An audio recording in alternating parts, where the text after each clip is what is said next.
Hello, welcome back to Learning at Home. I hope you're doing well. Today we're starting a whole new type of video, and that's called Beat the Teach. The idea is in the name.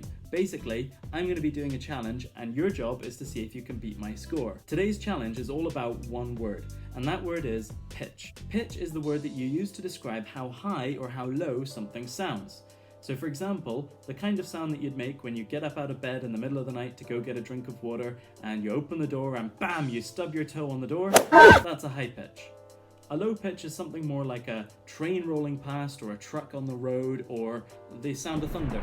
The challenge is actually made by a group of scientists in a really well-known university in America called Harvard University. So for the rest of this video, you're going to watch my attempt and then it's your job to see if you can beat the teach. Game on. Now there is one more thing that I need to say before we get into this. Because it is online, you need to ask for an adult's permission and maybe supervision as you do it. They do say they're not going to collect any personal information about you, but when you do any sort of quiz online, you need to make sure that you get an adult support first. Right, if you've clicked the link below and you've got your headphones, it's game on. This is the start page, and at the beginning it'll ask you a couple of questions so that the scientists know a bit more about the type of person who does this test. The questions aren't personal, but as with any information that you send over the internet, you have to get an adult's support and permission before you do this part.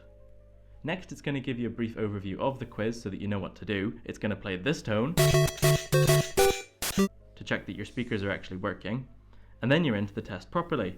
You just have to click the up and the down arrows depending on which way the sound goes. At first, it's kind of easy, but then it gets really tricky later on. Oh, I got that one wrong. Once you've done the quiz, it shows you a results page. So you can see that I did 32 questions, I got 29 of them right.